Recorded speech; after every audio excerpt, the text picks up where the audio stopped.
Hello, friends. How are you? I hope you all are well. My name is, and new friends. There's a bunch of new ones here. So my name is Meg, and welcome to Haven Hill, where we just kind of talk about all things homestead, garden, home life, today homeschool, just motherhood, all of the things. So this video has been on my mind for a while. So okay, this is crazy. It is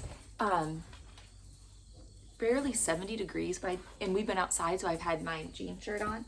But it is now like sitting in the sun. It's getting warm out here. This is a video that has been on my heart for a while because I see mamas doing these homeschool review videos, which I know are fun and everything, but there's just sometimes I'm like, oh, don't change your curriculum just because so-and-so said da-da-da-da-da. But anyway, I feel like in order for this video to make sense, I need to give you a little background into our homeschool life. So with all of these crazy amount of books around me, don't worry, I'm not going to go over every single one. Here's our homeschool story. Okay, so our oldest is actually getting ready to turn 20, and we have children from her age, 19, on down to 2, and we have homeschooled the majority of that time. When our oldest was a freshman and sophomore, all of our kids that were school age were in public school, which was a very intentional decision that we made, that we felt, wow, I'm so sorry, that we really felt like the Lord was leading us in, and it was good. It's bright out here, isn't it? This is Posey. Posey wanted to join me. What grade are you going into? Third, yeah. So those 2 years were interesting. They were good. It was a drastic change for some of my kids. For some of my kids, it was a wonderful experience, and for other of my kids, it was a very challenging experience. However, nothing's wasted, and the Lord used all of it. That was the year before COVID, and then when COVID hit in January, that was we were heading into the second semester of their second year. So they ended up with all of the rest of their school being at home, which was, having the size family that we do, was quite interesting. Our internet could hardly sustain that, but I think that's how it was for everybody. So anyway, other than that, we've homeschooled.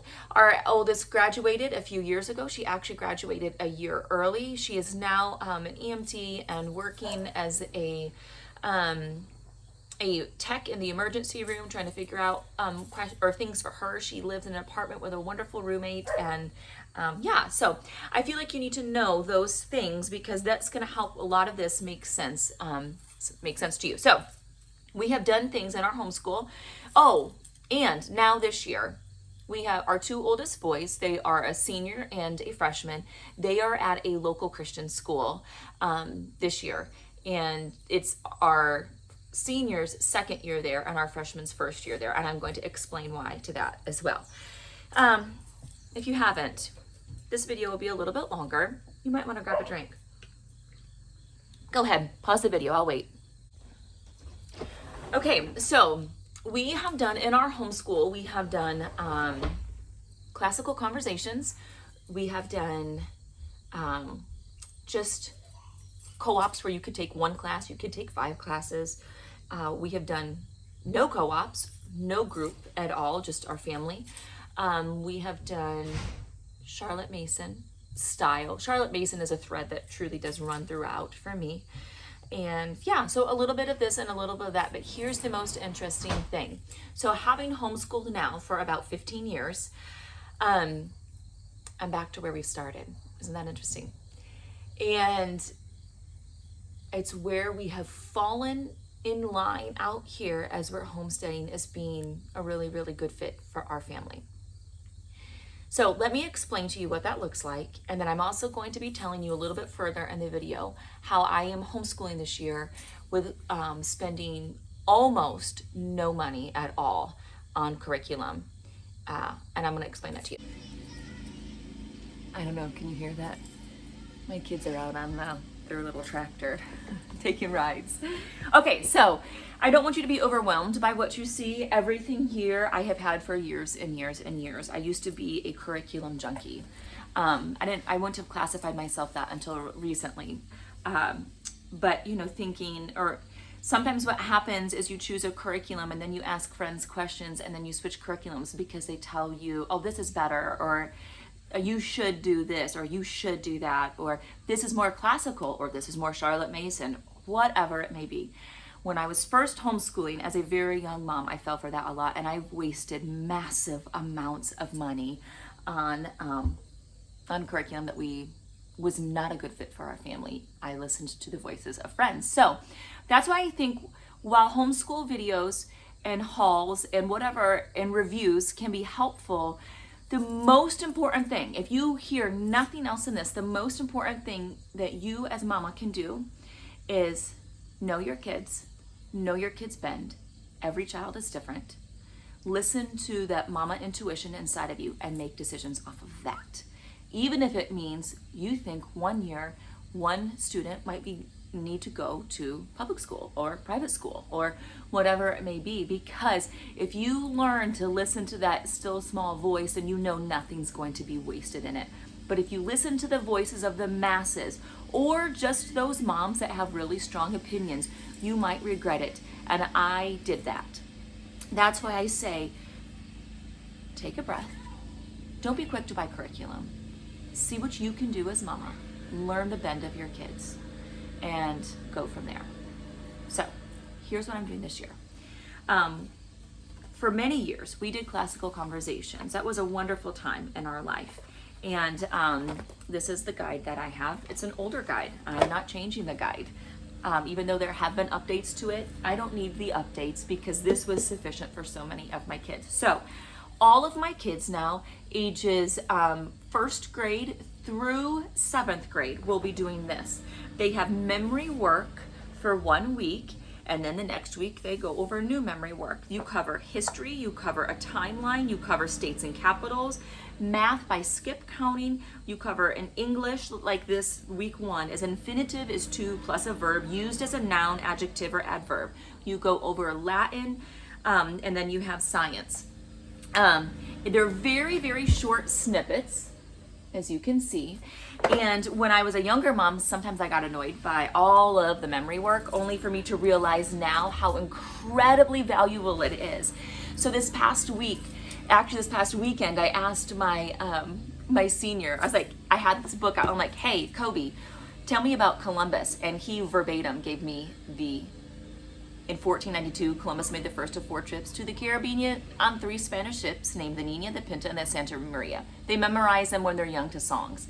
And then I asked him, hey, what's an infinitive? And verbatim, he told me what it was. And then he proceeded to tell me that last week in his English class at school, the teacher was probing them, asking all the questions, and he knew the answers to every single one of them. Not because he's a fantastic student, because actually, bless his heart, bookwork is very challenging for him, but because he had all of this memory work done.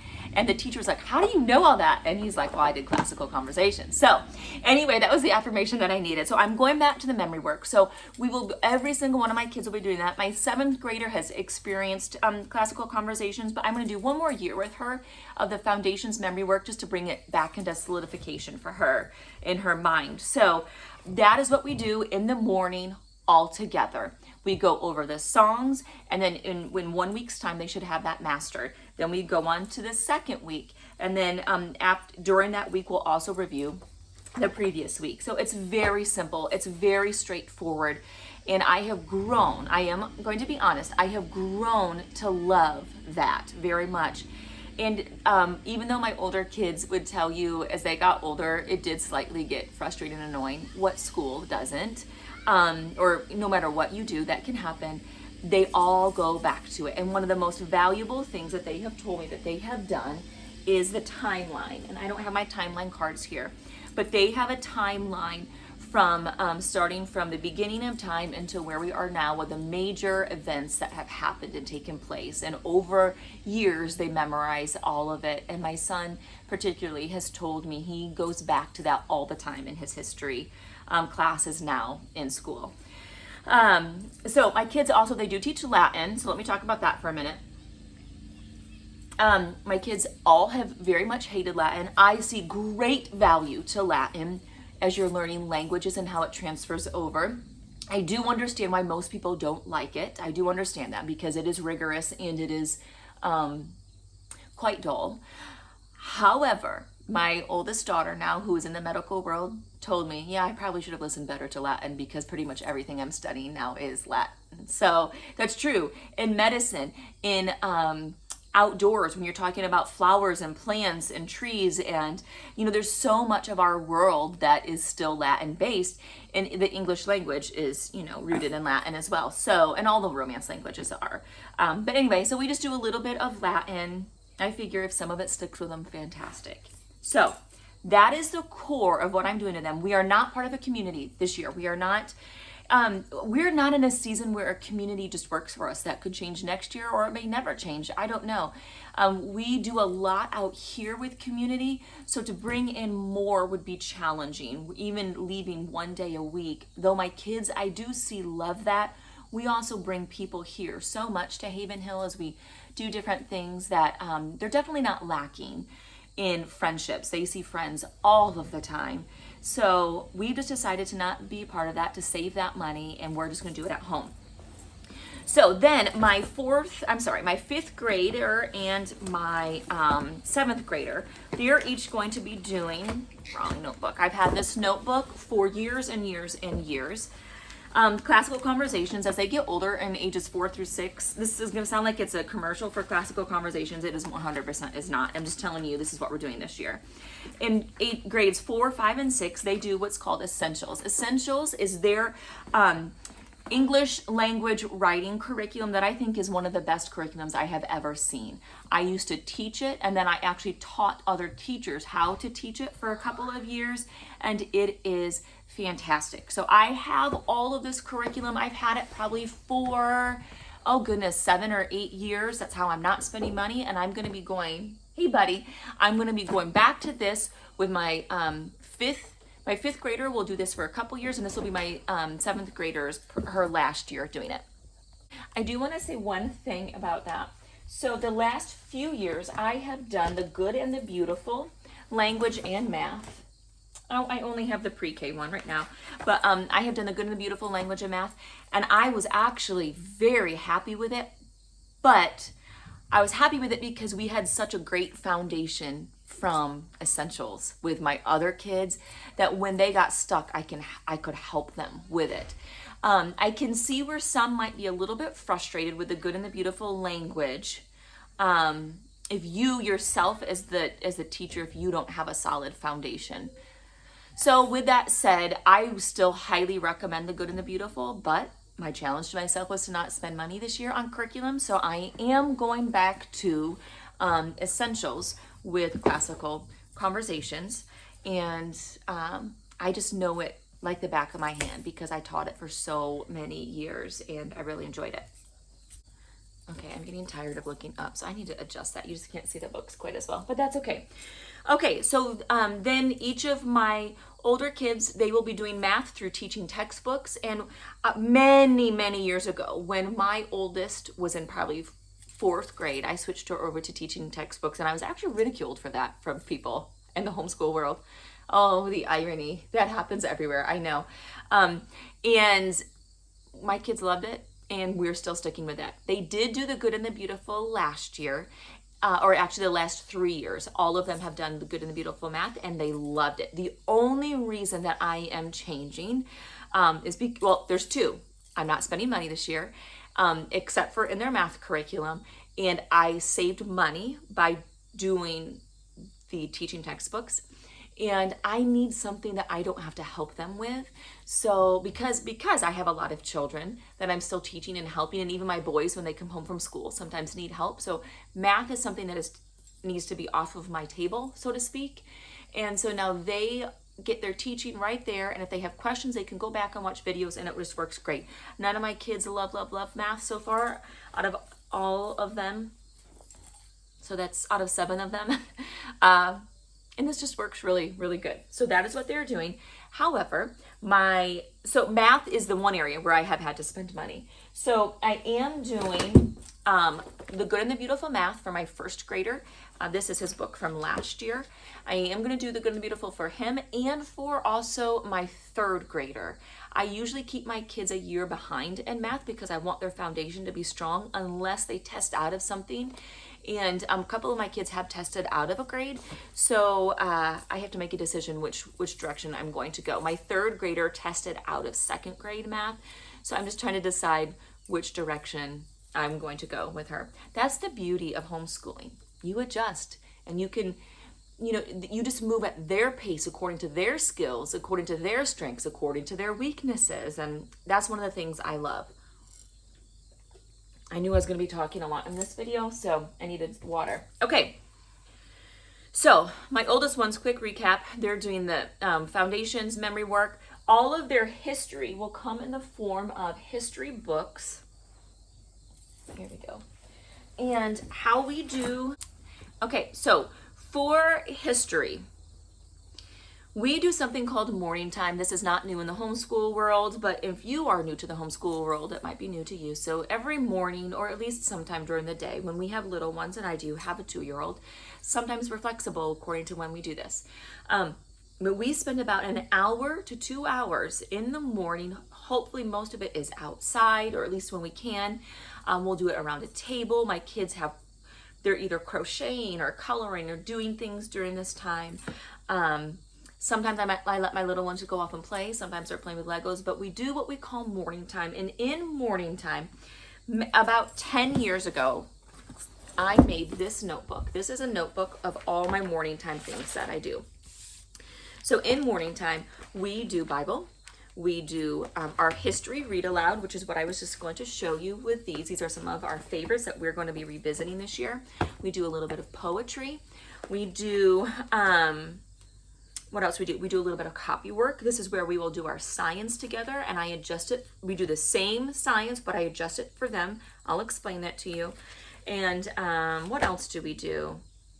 Yeah, we do a lot of reading. We do a little bit of map work where they're just tracing maps.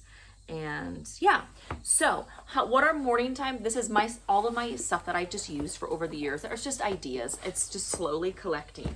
But what we'll do is I will read a book, like we're going to be working through George Washington. I absolutely love the Ingrid and Edgar Delaire. I always forget how you say their names. I love their history books. They have wonderful pictures in them that any age loves. Black and white, color. Oh, hold on. Sorry about that. They're written in story format. They're long. We don't read it in one sitting. We'll take, a month or so to go work through it. We do them in very short snippets. And then my older kids, not my younger kids, when we're done, I will give them a dictation and they will write it. So I will take a dictation from the book, just like this.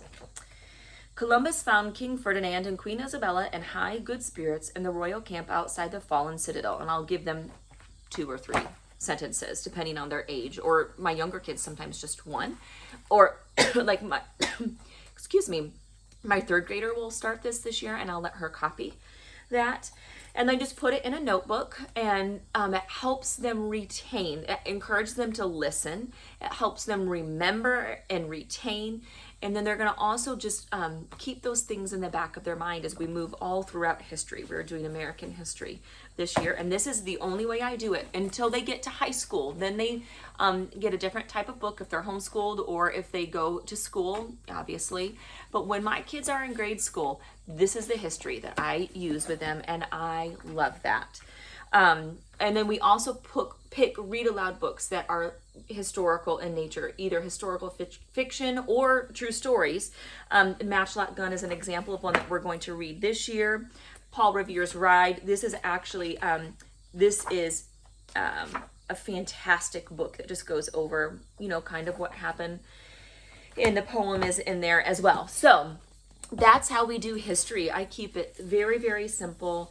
I have linked every single one of our favorite books that I'm talking to you about in the Amazon. So that will be down below in case you're looking to add some to your collection. But please know, I have taken years and years and years like as in almost 15 years of collecting these books. Do not go and spend thousands and thousands of dollars.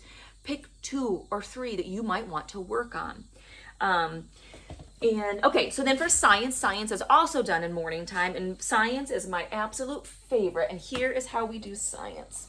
I do science with them whenever I can. The only time I can't do it is when I have a brand new baby.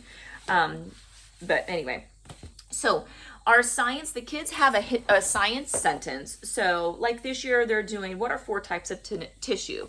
Connective, epithelial, muscle, and nerve. So I have books that we will be going over all about the human body. So it's all anatomy this year. I spend a lot of time on anatomy because by my time my kids graduate high school, I want them to know really well how their body works. I think it's very valuable in life. So they can figure out if something's wrong. They can also know if something's not wrong, how things are connected. I remember learning much later in life just all about my sinuses being connected and how they're connected, and like ear, nose, throat, and all of that. And I'm like, man, I don't even remember learning that. So I want my kids to have a very firm foundation in anatomy. So I will spend time every single year all throughout their grade school studying that. So we'll just read little snippets from whatever body part we're going over. Sometimes it's the eyes, sometimes it's the heart. We just pick one. We don't rush through it. Maybe we'll take a week and we'll work through that. And then they have a sketchbook. These are their new ones from this year.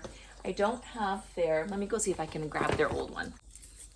Okay, so here is one of my little ones from last year when we were talking about different types of flowers and reading about them and going on nature hikes. Here's an oak leaf in autumn. So she was actually, I think this was last year. This might have been her kindergarten year. Oh, and it's all filled with different things. So what we do is I cannot find my older kids right now. It's probably in their rooms, and I'm not going to go down there right this minute. And I have one right alongside of them too. So their book will have sketches from either nature study, which we do a lot of, or human anatomy, sometimes both.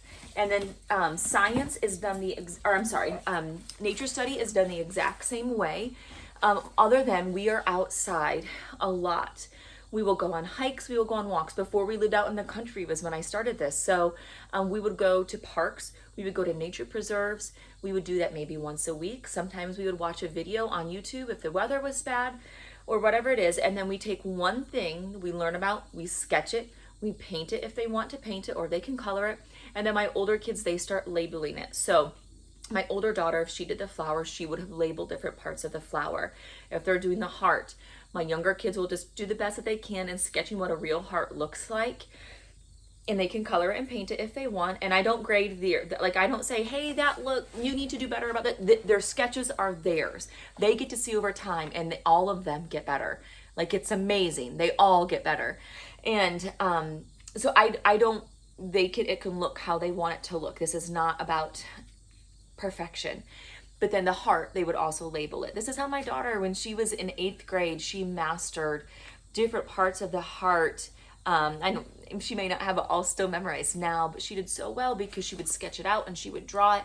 And then we used clay to help solidify that in her mind too as she would do them. Anyway, so here are we spent an entire year studying Maria Marion's Art and Scientist. Fantastic book. We spent an entire year on this. We moved so slowly through it because she was hugely instrumental in discovering so many things with science, and as a woman, battling a lot of different things during that time of not being able to do certain things. As you can tell, this book is very well loved. Highly recommend that book.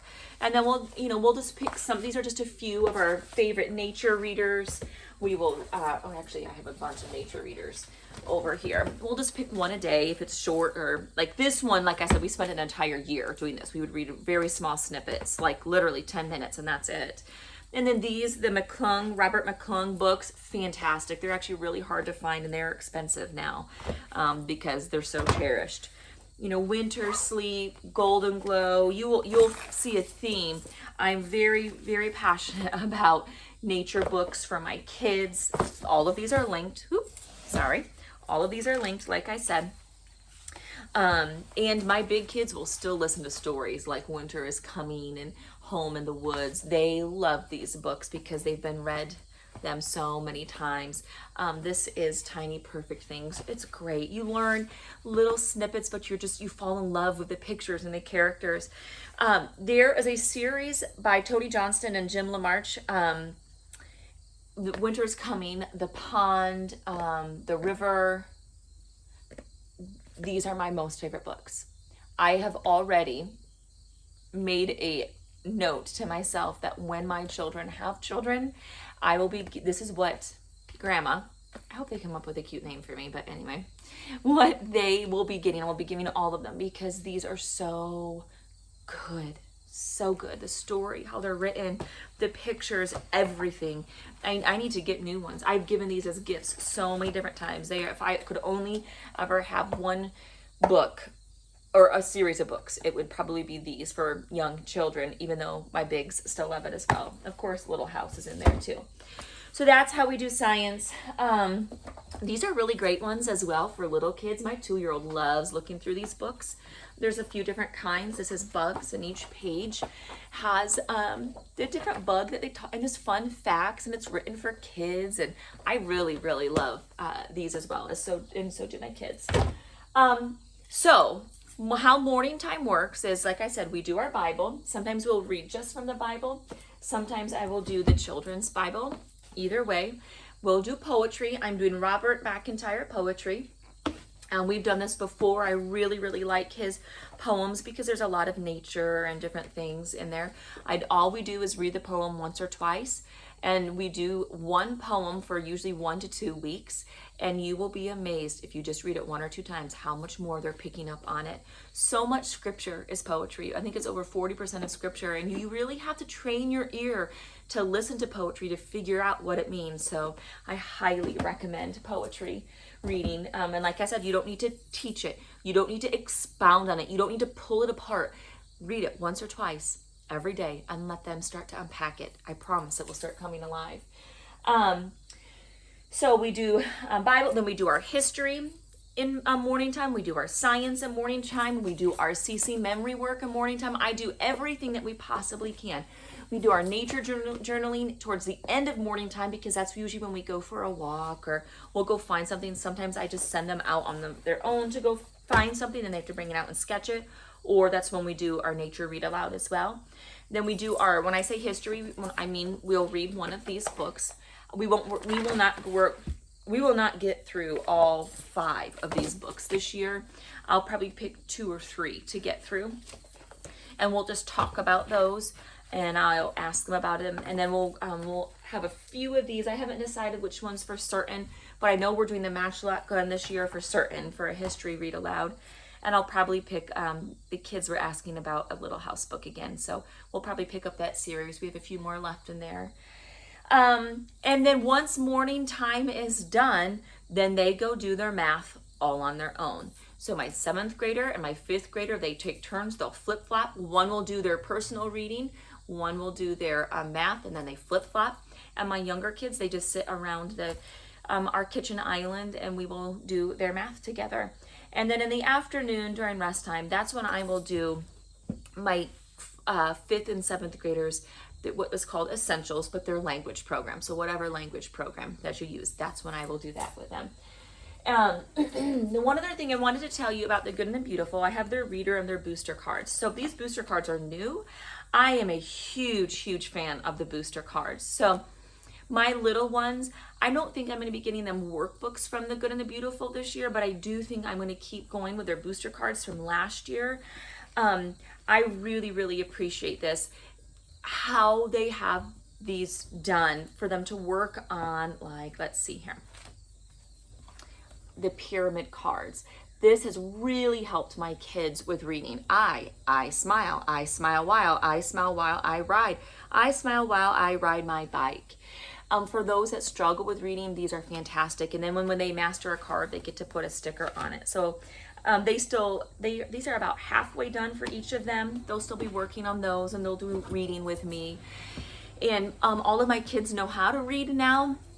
If you are looking for something to teach your kids how to read, I have a lot of friends that have used Teach Your Child to Read in 100 Easy Lessons or something like that. I've never used that. I've never heard good things about that. I used The Good and the Beautiful for my last few kids, teaching them how to read. And I was very, very happy with how they went about it. I thought it was done very well. So once I have my little guy, I will be going back to The Good and the Beautiful to be able to teach him how to read. Let's see. And I think that's pretty much everything. So I do want to give you one quick recap. So here is my recap and my encouragement to you.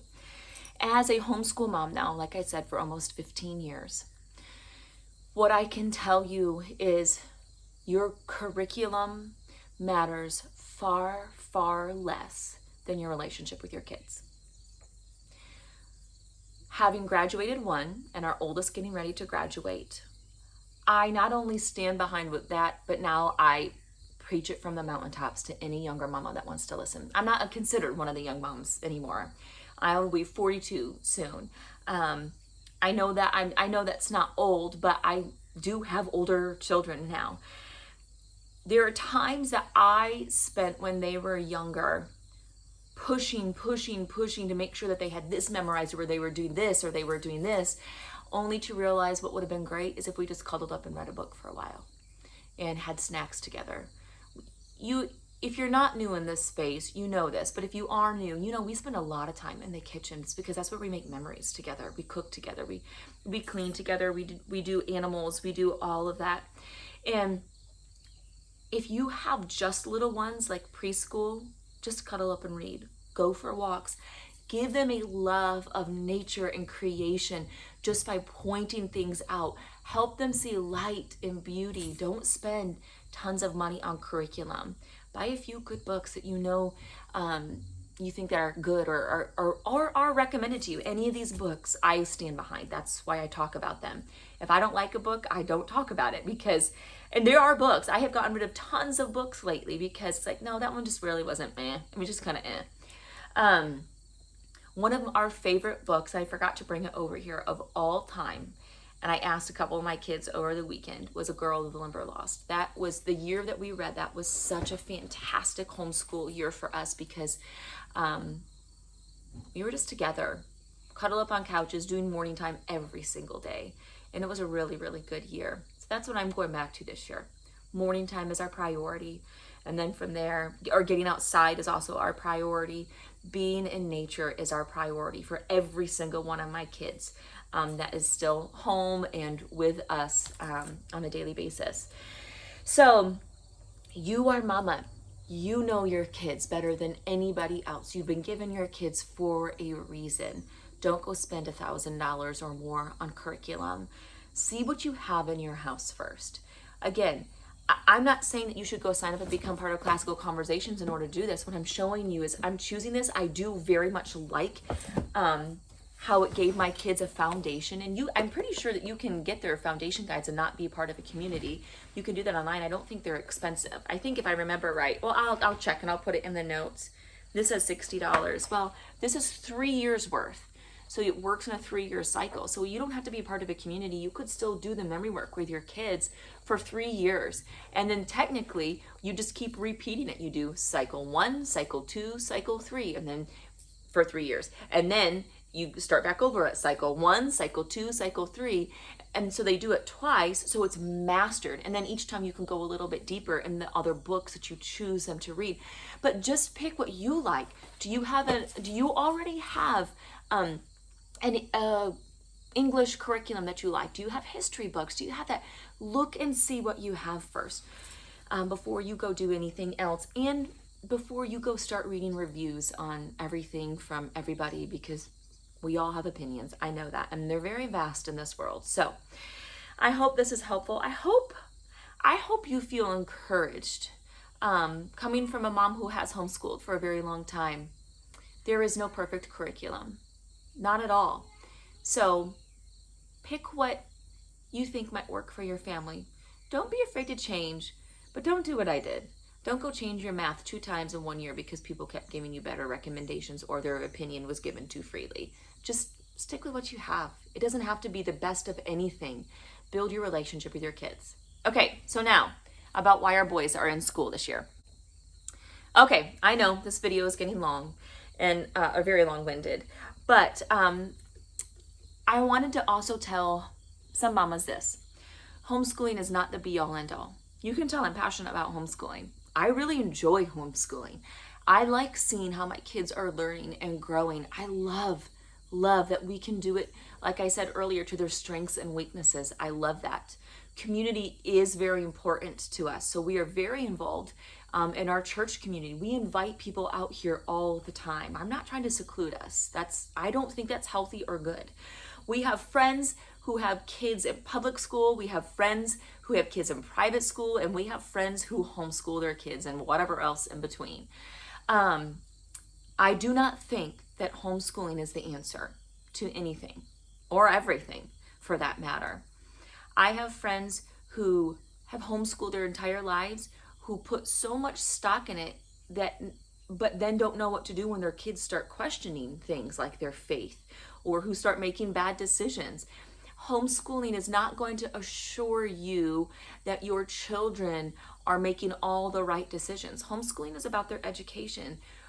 My parenting is about building relationships with my kids to ensure that they come to us. But there's no guarantee of that. We just do the best that we can every single day. So with that said, both my husband and I feel very strongly that there is great value to our boys having male teachers, especially when they get to high school. Our oldest son was able to experience that even in a homeschool community, and it was so valuable. While he was ready to be around more friends, it might have been one of the best homeschooling years, and as from a mom's opinion academically, of what he was challenged to think through. The man that taught him and his class that year really just probed and asked great questions and was not afraid of their answers, and it was incredible. The following years, when we decided to put him in school, because there were no more male teachers in that particular community, and I knew the school that we were considering had quite a few male teachers, and this is his second year of having several each year, several male teachers. And I'm not against female teachers. Obviously, I want to be my kid's primary teacher right now in this season. But when young men get to high school, there is great value to be able to have conversations with teachers that you can kind of just push just a little bit, because we do that by nature, and it's not a bad thing. It is not a bad thing for kids to question. And I just see that from a young man to another male, there's great value in that. So that was a very large reason of why we decided to put now our freshman in school this year. He was not like our other son who deeply desired to go into school again. He could have gone either way. I don't know if he'll stay his whole high school career. I have no idea. He deeply loves baseball, and he's actually quite talented with it, but that's not why we decided to send him.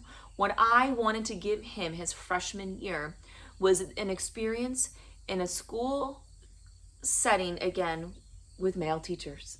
That really is a huge thing for me.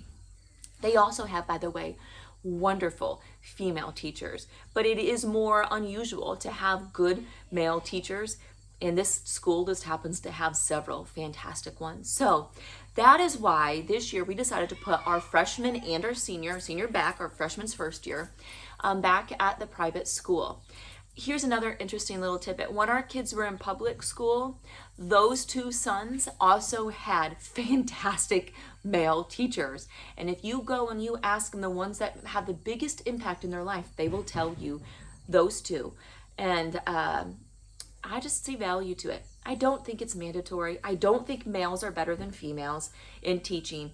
I just see value to it when I have young men. That's it. Again, this is not me saying men are better than women or women are better than men. I know that the words get twisted a lot in this space, and I've experienced it quite a bit in the comments section. So I want to make sure you're hearing me clearly.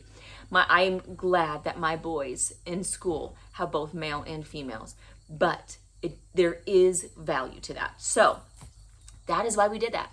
Our senior will obviously graduate this year, and then he will go on from there. Will we send more kids? I have no idea. We take it year by year. What I can tell you is that in this season, I very much like having my kids at home. I like homeschooling them. I really like being able to expose them to things that they might not be exposed to people they may not be exposed to. I like that. I also really want to be able to teach them and show them this homesteading world and how it exists and the value to it, so they can appreciate food and where it comes from. They can appreciate the land and how to take care of it.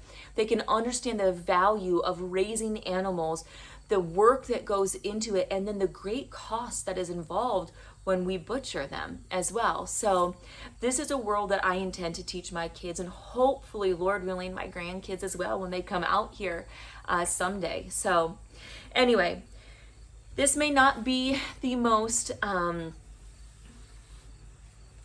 common type of homeschool curriculum video, but I hope that you find value to it.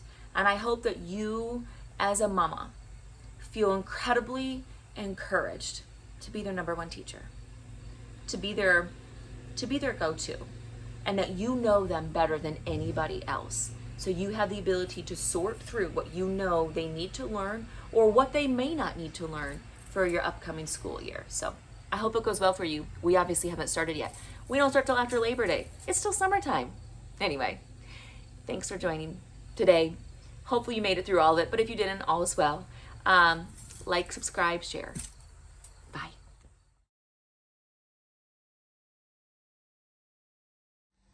Okay, bonus material. It's a little bit later in the afternoon, but I was going through my things and I wanted to share 4 more books with you.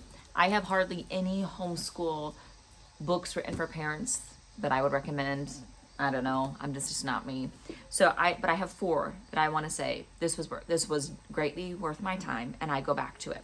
1, Nature Anatomy. 4, 1, this book is beautiful. It's simple. I love this. When we can't get outside because of weather, we go to this, and this is what we do our nature journals from.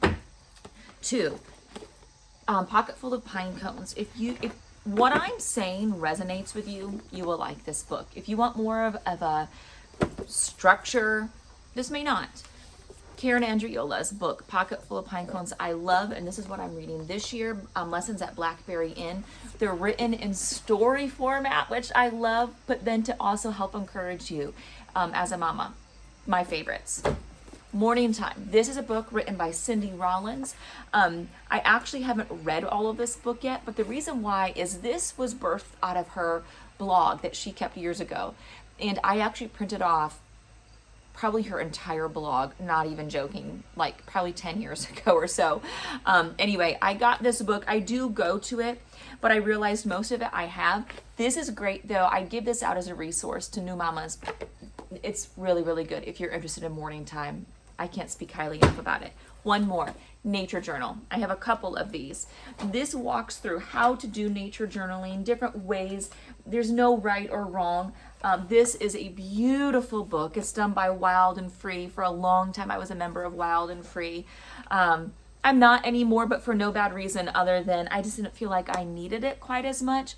I still follow them on Instagram. I love the inspiration, but this book is really, really great. It's by Kristen Rogers. You can follow her on Instagram as well. So those are the books I recommend for you, mama, if you need some encouragement. And yeah, all right, see you later.